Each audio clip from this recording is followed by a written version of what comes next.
زمین سے آسمان تک پرواز کرتی ہوں، زمین سے آسمان تک پرواز کرتی ہوں، میں اپنی تقریر کا آغاز خدا کے نام سے کرتی ہوں۔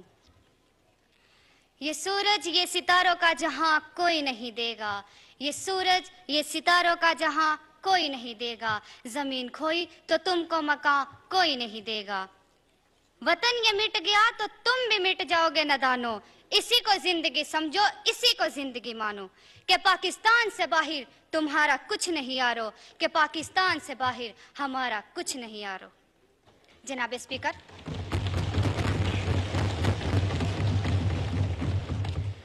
جناب اسپیکر، میں جب طریقہ مطالعہ کرتی ہوں تو خود کو کئی برس پیچھے محسوس کر کے میں دیکھتی ہوں، جی ہاں جناب اسپیکر، میں دیکھتی ہوں کہ عزم و یقین کی تصویر، شہیدوں کے لہو سے لکھی گئی تحریر، قائد کی انتھک محنت کی تصویر، اقبال کے خواب کی تعبیر، میرا پاکستان، جناب اسپیکر، میرا پاکستان لہو لہان جب ظلم اور جبر کے شکنجوں کو توڑ کر دنیا کے نقشے پر روشنی بن کر ابھرتا ہے تو لوگ جل کر کہتے ہیں، جی ہاں جناب اسپیکر، لوگ جل کر کہتے ہیں کہ چند ماہ و سال سے زیادہ جم نہ پائے گا اور دنیا کے نقشے سے غائب ہو جائے گا۔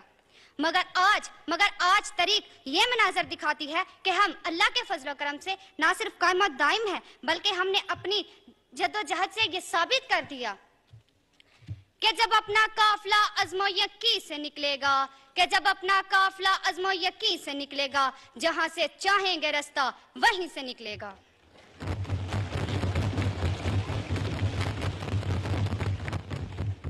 جناب اسپیکر، ہم ہر محاذ پر ثابت قدم رہے اور ترقی کے منازل طے کرتے آگے بڑھتے چلے گئے۔ ہم جرأت اور بہادری میں سلطان ٹیپو حیدر بنے، ولید کی تلوار بنے، فاروق کی للکار بنے، کرکٹ کے میدان میں عمران خان بنے، اس کوش میں جہانگیر اور جان شیر بنے، تعلیم کے میدان میں سر سید احمد خان بنے، اور جب بات ملک کی حفاظت اور سہمیت کی آئی تو ہم میجر عزیز بٹی اور میجر طفیل بنے۔ ہم نے انسانیت کی خدمت کے لیے سر سید احمد خان بنے، ہم قائد کے سپہ سالار تیر اور تلوار بنے اور دشمن کے لیے ایک للکار بنے۔ ہم نے دہشت گردی کا جڑ سے خاتمہ کیا، ہماری افواج آج بھی اپنی سرحدوں پر سیسا پلائی دیوار بن کر کھڑی ہے اور دشمن کو یہ پیغام دے رہی ہے کہ ہم وہ قوم ہیں۔ جناب اسپیکر، میری بات پر غور کیجئے گا